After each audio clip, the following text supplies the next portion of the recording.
The gift arrived on a Tuesday morning in late September, wrapped in brown paper and tied with kitchen string. It sat on the marble reception desk of the Severin Tower, 43 floors of steel and glass in the financial district, and no one knew quite what to do with it. The receptionist, a woman named Claire who had worked there for 6 years without ever speaking directly to the man who owned the building, called security. Security called the executive assistant. The executive assistant, a man named Victor who had learned to anticipate problems before they materialized, brought it upstairs himself. He placed it on the corner of the desk in the office that occupied the entire top floor. Then he stepped back and waited. Roman Severin looked at the package the way someone might look at a stray animal that had wandered into their home. He was 41 years old, dressed in a suit that cost more than most people earned in 3 months, and he had not opened an unexpected package in over a decade. Everything that reached him had been screened, approved, and summarized in advance. "Who sent it?" he asked. Victor checked his phone. "A woman named Elena Petrov. She works in the building, maintenance staff, night shift." Roman turned his attention back to the window. The city spread below him like a blueprint, orderly and comprehensible. "Dispose of it." Victor hesitated. "She asked that you open it personally." "I don't accept gifts from staff." "She's not asking for anything. She made that clear downstairs." Roman turned then, not quickly, but with the kind of precision that made people unconsciously straighten their posture. "Did she say what it was?" "No, only that it was important you receive it." The silence that followed was the kind that made decisions without words. Victor picked up the package and left. 3 days later, Elena Petrov received her termination notice. She had expected this. When she arrived for her shift that Friday evening and found the envelope taped to her locker, she opened it without surprise. The letter was brief and formal. Her employment was being terminated effective immediately due to violation of company protocol. A severance check was enclosed. Elena folded the letter and placed it back in the envelope. She was 26 years old. She had been working in the building for 8 months, cleaning offices after everyone went home, emptying trash bins and vacuuming carpets in spaces that cost more per square foot than entire apartments in the neighborhood where she lived. She had never expected Roman Severin to accept the gift. She had known what would happen when she sent it upstairs. But she had sent it anyway, because some things mattered more than keeping a job that paid just enough to cover rent and groceries. She took her severance check and walked out into the autumn evening. She did not look back at the building. The first attempt on Roman Severin's life came 11 days later, on a Thursday afternoon in early October. He was leaving a restaurant in the Midtown area, a place he visited twice a month for lunch meetings that were never really about lunch.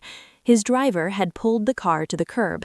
Victor was 3 steps ahead, scanning the street with the practiced casualness of someone who had done this thousands of times.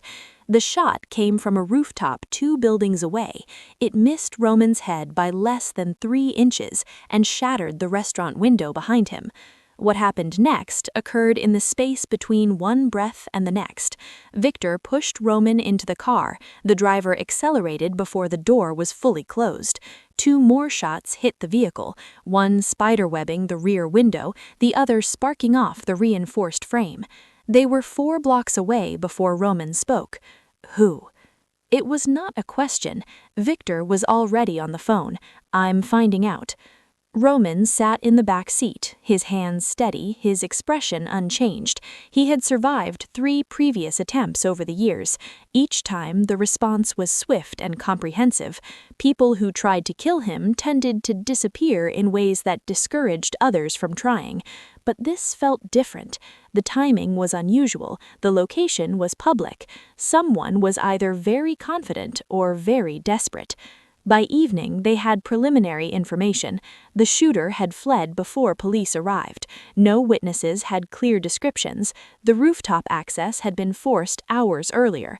Whoever planned this had known Roman's schedule and had chosen a moment when he would be most exposed. Roman sat in his office that night after everyone else had gone home. The city lights stretched to the horizon, endless and indifferent. He thought about the variables, the people who might benefit from his death, the deals that had closed recently, the territories that had shifted. His phone rang. Victor's voice was careful. "We have a name, Dmitry Volkov." Roman was silent for a moment. Then he said, "Are you certain?" 3 independent confirmations. He's been moving resources into the city for the past 2 months. This was him testing defenses. Dmitry Volkov.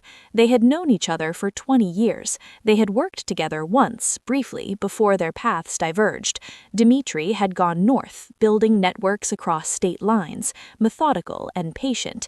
Roman had stayed and consolidated, turning this city into something that operated according to his specifications. They had maintained a careful distance since then, neither friends nor enemies, simply 2 men who understood that some boundaries were best left uncrossed. Until now. "What does he want?" Roman asked. "The port operations, the distribution channels, everything east of the river." Roman ended the call. He stood at the window for a long time, thinking about what came next. Dmitry Volkov was not someone who could be intimidated or bought off. He was methodical, careful, and he did not make moves unless he was certain of the outcome, which meant he knew something Roman did not. The second attempt came on a Wednesday evening.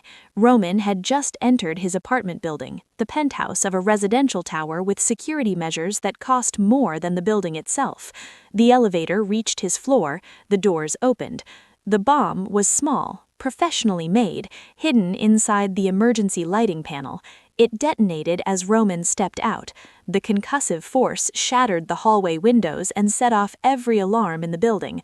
Roman hit the elevator wall hard enough to crack 2 ribs. His ears rang. Smoke filled the space. Victor pulled him out before the backup systems could shut down. They took the stairs, moving quickly despite Roman's unsteady gait.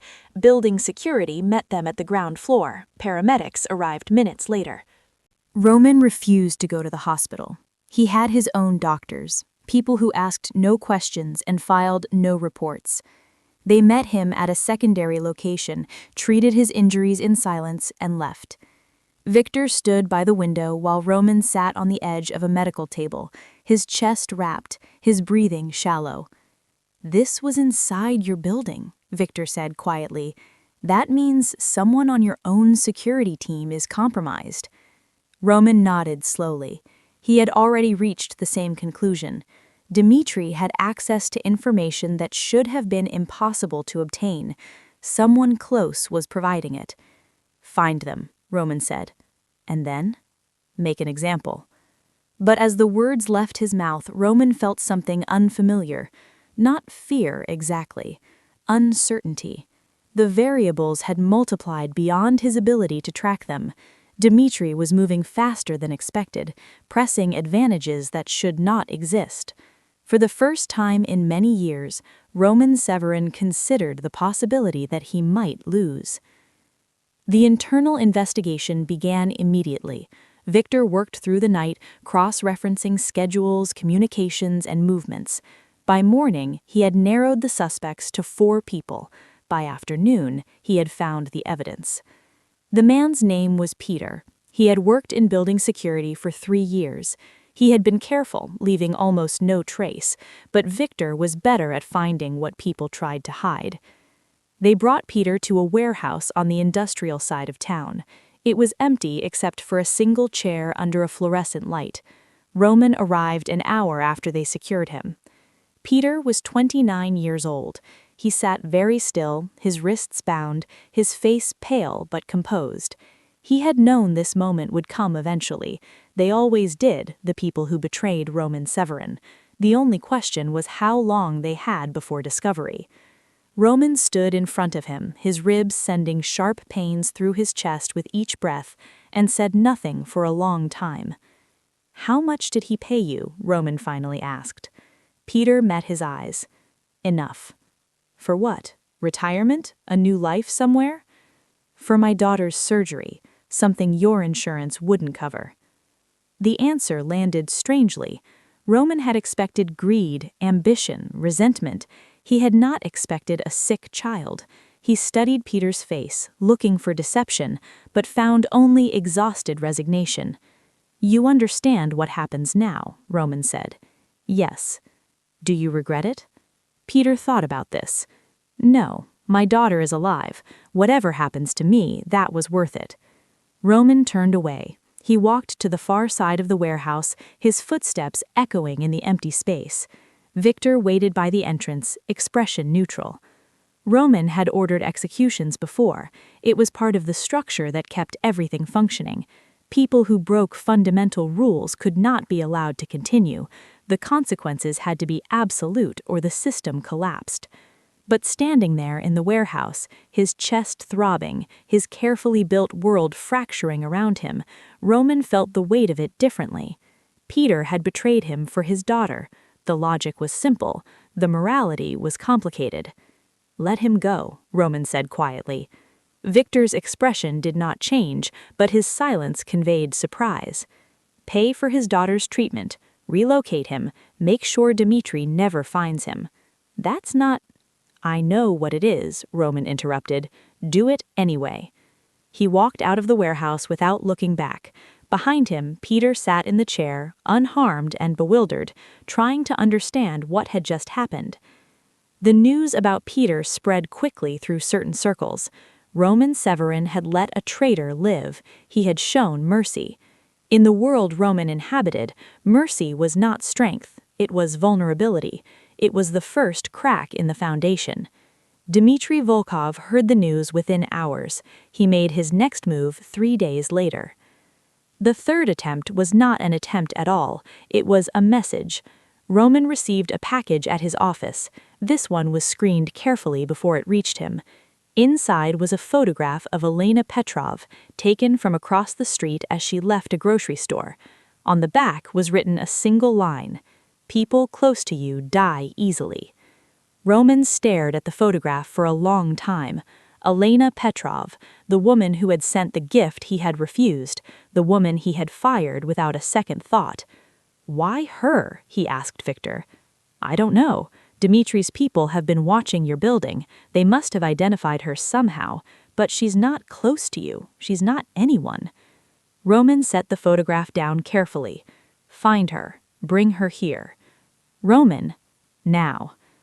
Elena was working at a different building by then, another cleaning job, lower pay. Victor's people located her within 2 hours.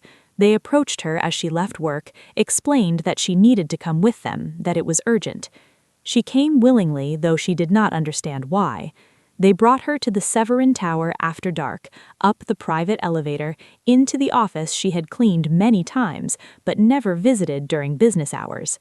Roman stood at the window when she entered. He did not turn immediately. Elena waited.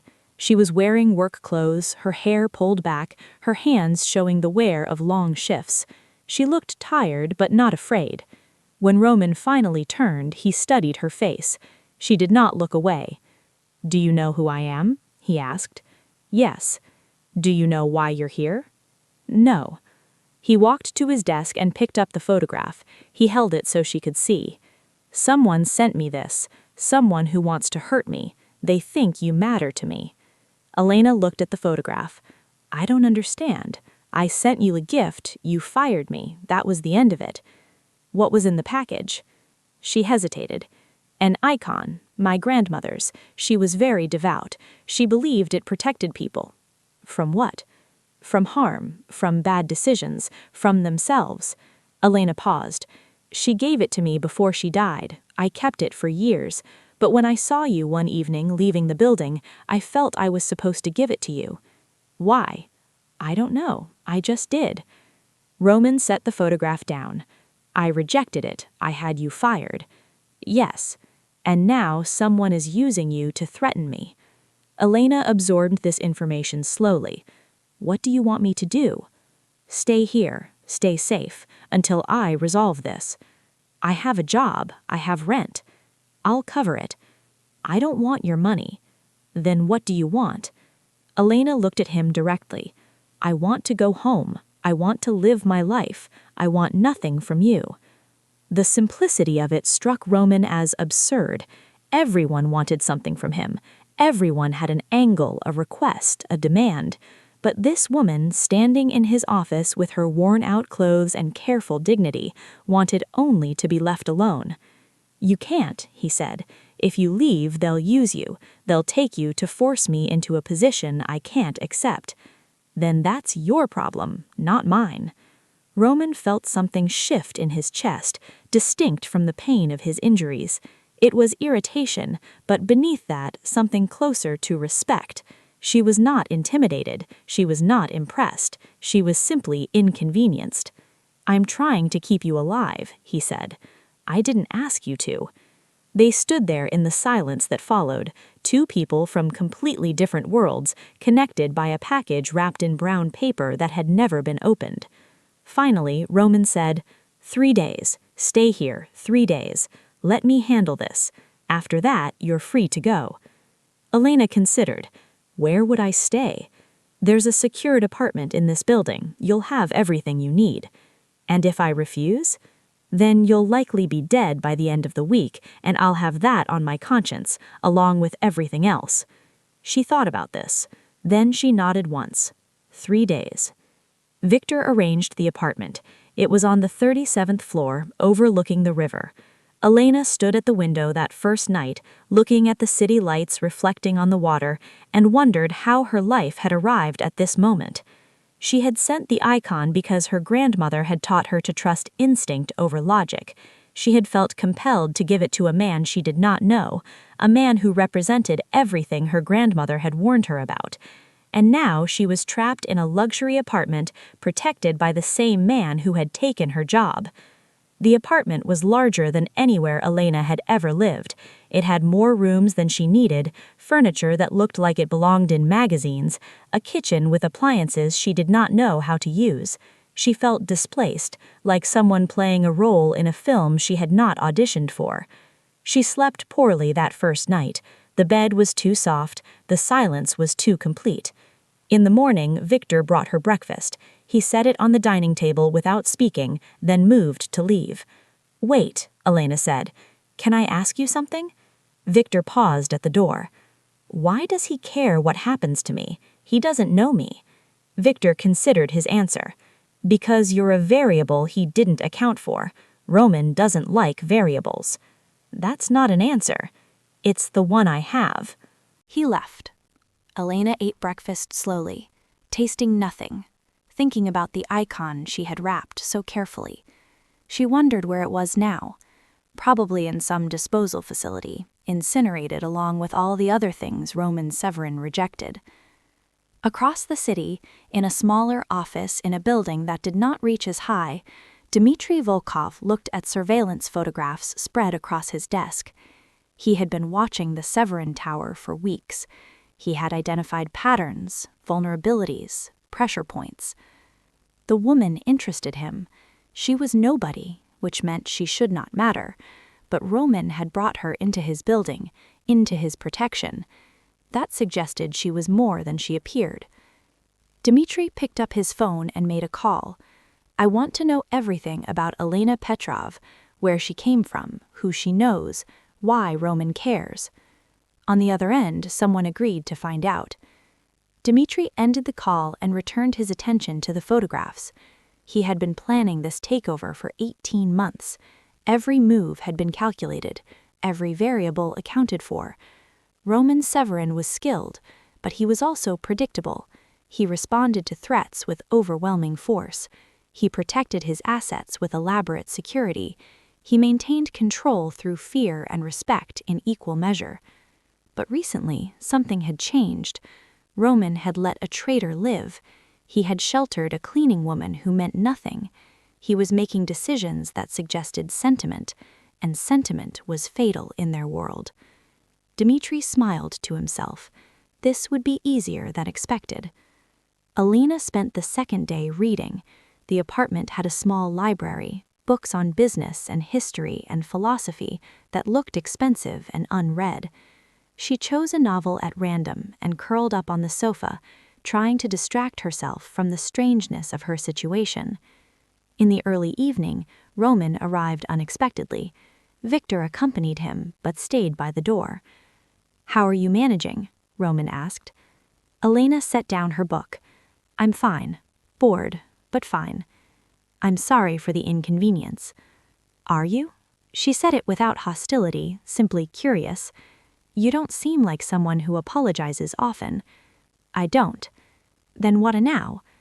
Roman moved to the window. His ribs had healed enough that movement was easier, though he still felt the injury when he breathed deeply. "Because none of this is your fault. You sent a gift, I rejected it.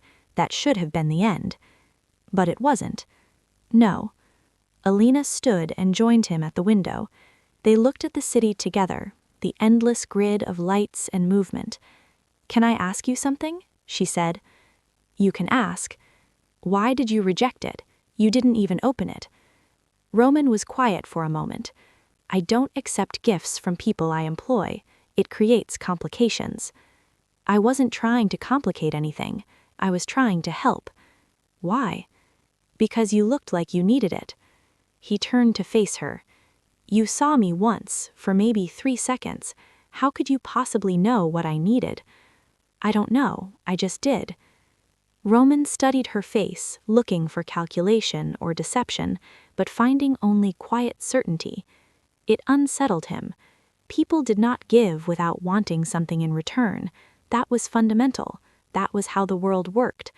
But Elena Petrov did not seem to understand this, or perhaps she understood perfectly and simply disagreed. "The icon," he said. "What was it supposed to protect me from?" "I don't know. My grandmother never said. She just told me it was important." "Did it protect her?" Elena smiled slightly. "She died at 91, surrounded by family, without pain. I'd say that counts." Roman returned his attention to the window. "I'm not a good person," he said quietly. "Whatever you think you saw, you were wrong." "I didn't say you were good. I said you needed protection."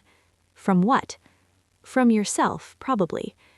The observation landed with uncomfortable accuracy.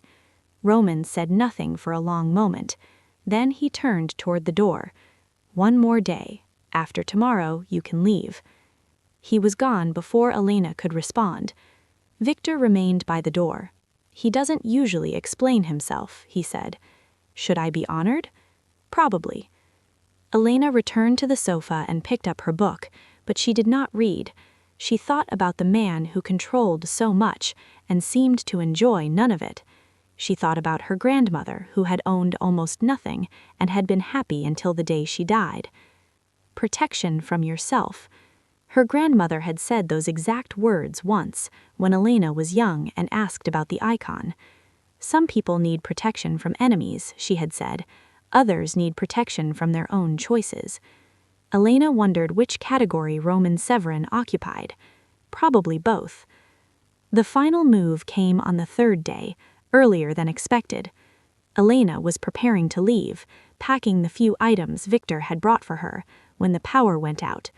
The apartment went dark. The backup systems failed simultaneously. Even the emergency lighting did not engage. She stood in the darkness, listening. Somewhere below she heard shouting, then gunfire, brief but unmistakable. The door to the apartment opened. Flashlight beams cut through the darkness. Men entered quickly, professionally. One grabbed Elena before she could react, a hand over her mouth, an arm around her waist. "Quiet," he said. "We're not here to hurt you." They moved her through the apartment, into the stairwell, down several floors. She struggled once, but the grip tightened painfully. She stopped resisting. They exited through a service entrance. A van waited in the alley. They pushed her inside. The doors closed. The van moved into traffic. Elena sat in the darkness, breathing carefully, trying to stay calm. She knew this was possible. Roman had warned her. But knowing and experiencing were different things. After 20 minutes, the van stopped. They pulled her out into an underground parking garage. From there, into a building she did not recognize. Up an elevator, into an office that smelled of coffee and old carpet. Dmitry Volkov was waiting. He was older than she expected, maybe 50, with gray hair and a face that suggested years of careful decisions. He sat behind a desk, hands folded, expression neutral. "Miss Petrov, thank you for coming." Elena said nothing. "You're wondering why you're here, that's reasonable." He gestured to a chair. "Please, sit. I'm not going to hurt you." Elena remained standing. Dmitri smiled slightly.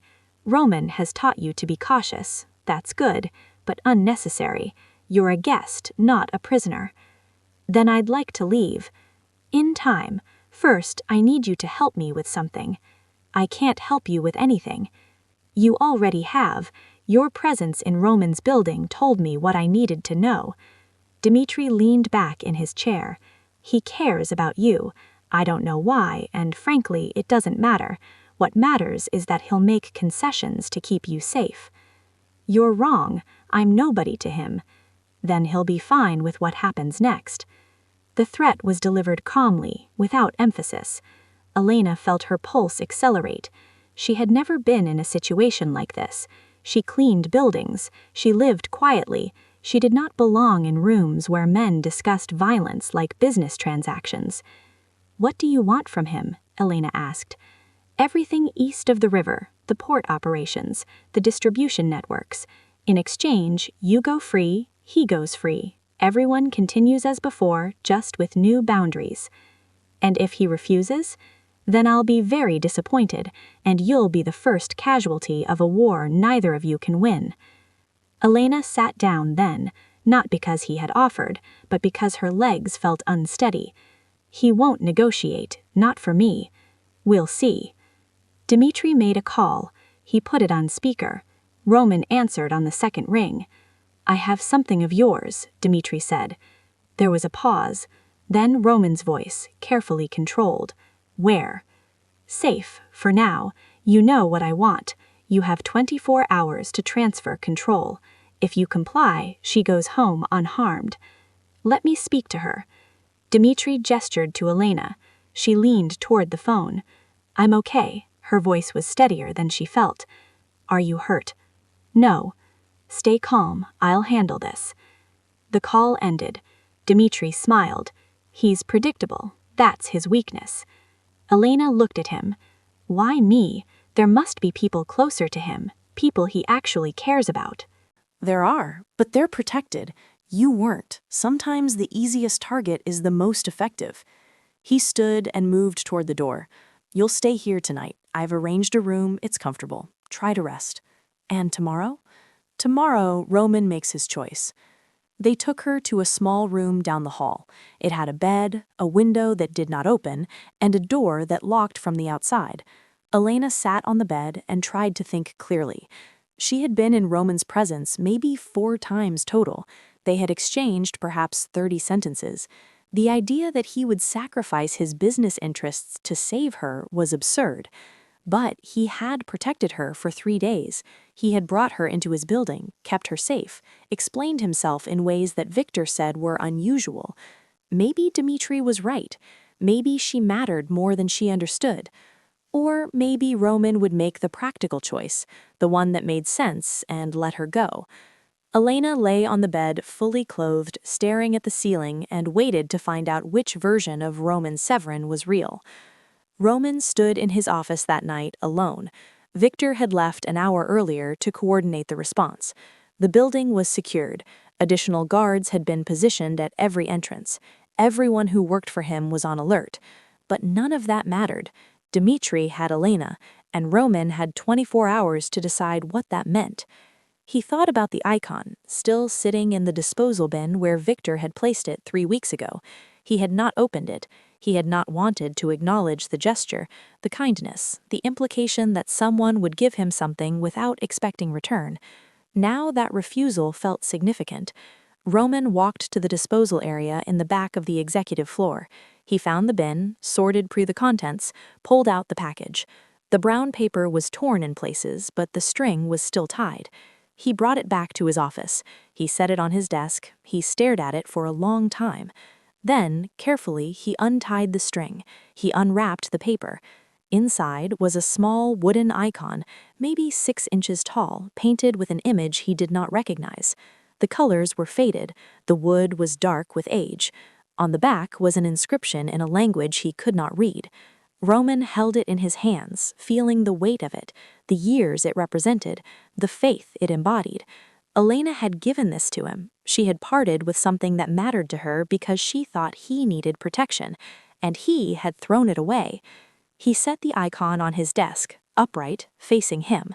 Then he picked up his phone and called Dmitri. "I accept your terms," Roman said. "Everything east of the river. You'll have the transfer documents by morning." Dmitri was quiet for a moment.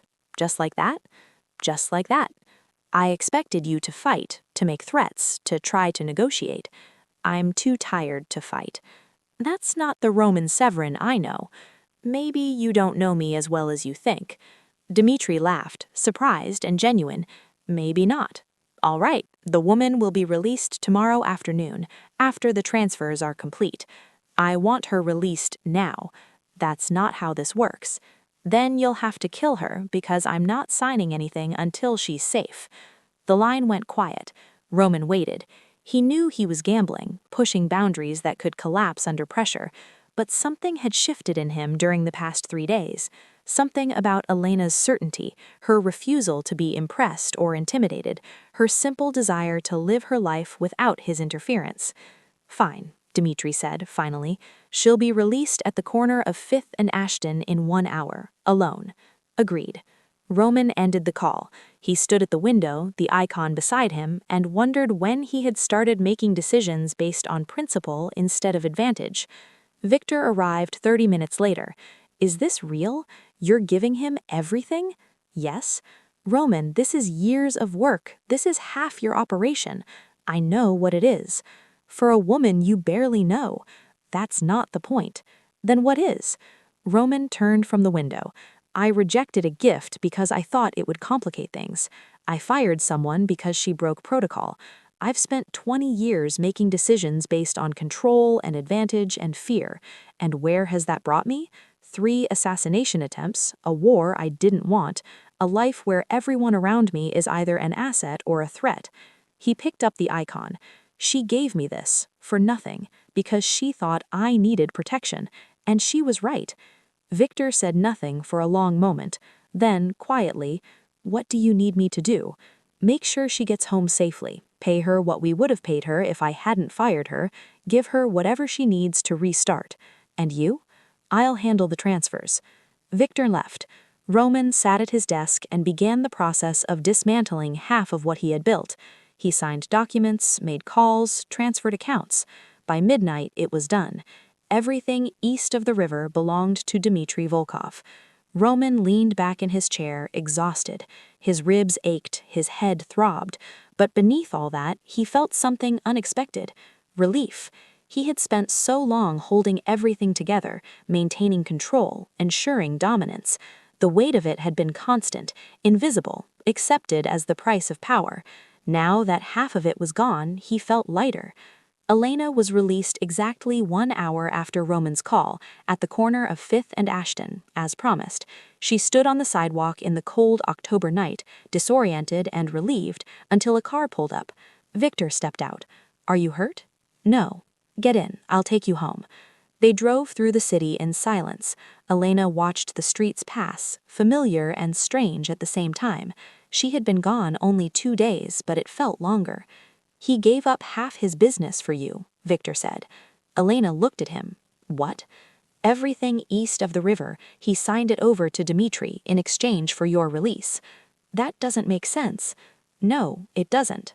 They arrived at Elena's apartment building. Victor walked her to the door. "He wants you to have this," he said, handing her an envelope. "It's what you would have earned if he hadn't fired you, plus extra, for the inconvenience." Elena took the envelope but did not open it. "I don't want his money." "He thought you'd say that. He asked me to tell you it's not charity, it's acknowledgement." "Of what?" "That you were right. He needed protection, not from Dmitri, from himself." Victor returned to the car. Elena watched him drive away. Then she went inside, climbed the stairs to her apartment, and sat on her small sofa in her quiet living room. She opened the envelope. Inside was a check for an amount that would cover 6 months of rent and expenses. Beneath it was a note, handwritten in careful script. I kept the icon. I hope that's acceptable. Thank you for the gift. Thank you for the reminder. It was signed simply Roman. Elena held the note for a long time. Then she folded it carefully and placed it in the drawer where she kept her grandmother's letters. Outside, the city continued its endless motion, indifferent and vast. The weeks that followed were quiet. Dmitri consolidated control over his new territory. Roman restructured his remaining operations, streamlined processes, eliminated redundancies. There were no further attempts on his life. The threat had passed. But something fundamental had changed. Roman began arriving at his office later. He left earlier.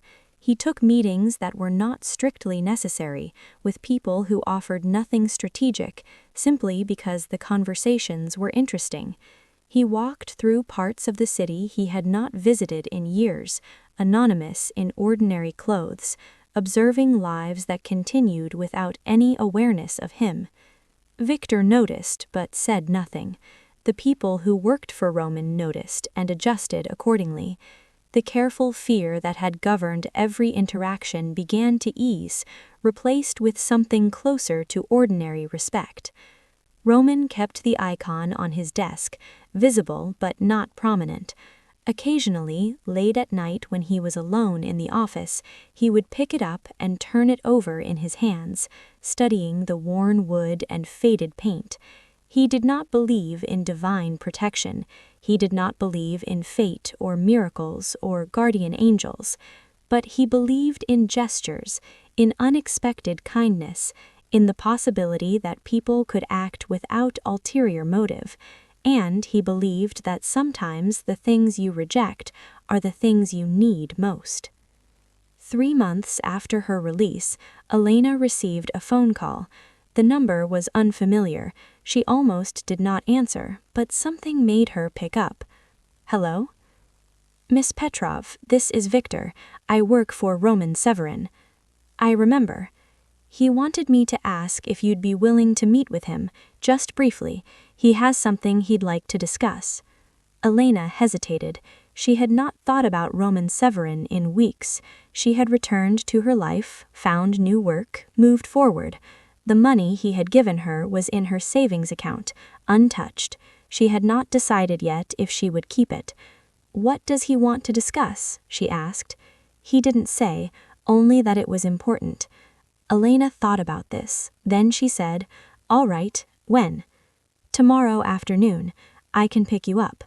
No, I'll come on my own. Where? Victor gave her the address, not the Severin Tower, somewhere else, a coffee shop in a neighborhood she knew well. Elena arrived 15 minutes early. She ordered tea and sat by the window. Roman arrived exactly on time, dressed casually, without the formality she associated with him. He looked tired but at ease. He sat across from her without preamble. Thank you for coming. What did you want to discuss? I wanted to apologize, properly, for how I handled the gift, for firing you, for dragging you into something that should never have involved you. Elena sipped her tea. You already apologized. I know, but I wanted to do it face to face, when you weren't being held in my apartment against your will. She almost smiled. All right, apology accepted. They sat in silence for a moment. Then Roman said, I also wanted to return something. He reached into his jacket and pulled out the icon, wrapped again in brown paper. He set it on the table between them. Elena stared at it. Why? Because it's yours. It belonged to your grandmother. It should stay with you. But you kept it all this time. Yes, and it helped, in ways I'm still trying to understand, but it belongs with you. Elena did not touch the package. What if I think you still need it? Roman met her eyes. Then I'll argue that I need it less than I did, that I've learned what I needed to learn, that I'm grateful, but I'm okay now. Are you okay?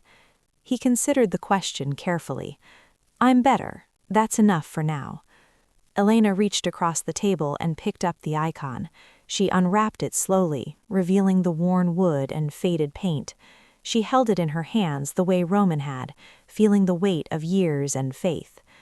"My grandmother told me this protects people from harm," she said quietly, "but I think what she meant was that it reminds people to make better choices. That's the real protection." "Did it work for me?" "You're sitting here, you're not dead. You seem more at peace than the man I saw 3 months ago. I'd say it worked." Roman nodded slowly. "Keep it anyway, for the next person who needs reminding." Elena wrapped the icon carefully. "What will you do now?" "I don't know. Run a smaller operation, make fewer decisions that hurt people, try to build something that doesn't require constant fear to maintain." He paused. "What about you?" "Keep cleaning buildings, keep living my life, hope nothing else this strange happens to me." They both almost smiled at that. Roman stood. "If you ever need anything, anything at all, you have my number. I won't call." "I know, but the offer stands." He left before she could respond. Elena sat at the table for a long time after he was gone, the icon resting in her lap, the tea cooling in front of her. She thought about her grandmother who had believed in simple things like protection and kindness and faith. She thought about Roman Severin, who had built an empire on control and had learned to let it go. She thought about the strange mathematics of human connection, how a single gesture could ripple outward in ways impossible to predict. Eventually, she finished her tea. She stood, picked up the icon, and walked out into the winter afternoon. The city moved around her, endless and indifferent, full of people making choices they would live with forever. Months passed. Winter became spring. Roman's operation stabilized in its new configuration. Without the Eastern territories, things were simpler, more manageable. He had fewer people to oversee, fewer complications to navigate, fewer threats to anticipate. The work became something other than survival. Dmitry Volkov sent a message in March, brief and formal. He acknowledged that Roman had honored their agreement. He suggested that perhaps, in time, they might work together on matters of mutual interest. Roman filed the message and did not respond. Some boundaries were best maintained. Victor remained his primary assistant, though their dynamic shifted subtly. The careful deference was still present, but so was something closer to partnership. Victor offered opinions Roman had not asked for. Roman listened more often than he dismissed. In April, Roman sold the penthouse where the bomb had detonated. He moved to a smaller apartment in a different building, one with less security and more windows. He liked being able to open them, to hear the city sounds, to feel less separated from the world he had tried to control. He kept the office on the 43rd floor. Some habits were too ingrained to break entirely. Elena continued cleaning buildings. The new job paid slightly better and required fewer hours. She saved money slowly, thinking about what came next, but in no hurry to decide. In May, she volunteered at the hospital where her grandmother had spent her final days. She read to patients who had no family visiting. She brought them small comforts. She listened when they wanted to talk. One evening, an old man asked her why she did this, why she gave her time to strangers. Elena thought about the question. "My grandmother taught me that protection comes from kindness, that helping people is how you keep yourself safe." "From what?" "From forgetting what matters." The old man nodded like he understood. Elena did not hear from Roman again. She assumed that chapter of her life had closed. Their paths had intersected briefly, improbably, and then diverged. That seemed appropriate. But on a Sunday morning in late June, she found an envelope slipped under her apartment door. Inside was a newspaper clipping, carefully cut out and folded. The article was about a new foundation being established to provide medical care for families who could not afford treatment. The foundation was funded anonymously. It would focus specifically on children's surgeries and long-term care. The first recipient had been a girl named Sarah, whose father had worked in building security before relocating to another state. At the bottom of the clipping, in the margin, was a handwritten note. The protection continues. Thank you for the reminder. R. Elena read the article twice. Then she folded it carefully and placed it in the drawer with her grandmother's letters and Roman's earlier note. She stood at her window, looking out at the city, thinking about the strange architecture of consequences, how a single gesture could ripple outward in ways impossible to predict. She had given a gift because her instinct told her to give. Roman had rejected it because his experience told him not to trust. Dmitri had used her because strategy demanded it. Roman had let her go because something had shifted in him. And now, children would receive medical care they could not otherwise afford. The mathematics of it were impossible to calculate. Elena picked up the icon from where it rested on her bookshelf. She held it in her hands, feeling the worn wood, the weight of years and faith, and her grandmother's patient certainty. Then she wrapped it again in brown paper. She tied it with kitchen string. There was someone else who needed it now. She wasn't sure who yet, but when the moment came, she would recognize it. Protection from harm, her grandmother had said, but really protection from forgetting, from losing sight of what mattered in the relentless push toward control and security and dominance. Elena set the package on her cable and returned to the window. The city stretched before her, endless and complicated, full of people making choices and living with consequences, and trying, in their imperfect ways, to do better than they had done before. She thought about Roman Severin, sitting in his smaller apartment, running his smaller operation, learning to breathe without the constant weight of empire. She thought about Peter in some other city, watching his daughter heal.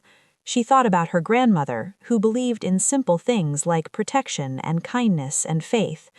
The morning light touched the buildings, warm and indifferent. Elena turned from the window and began preparing breakfast, ordinary and content, waiting for whatever came next.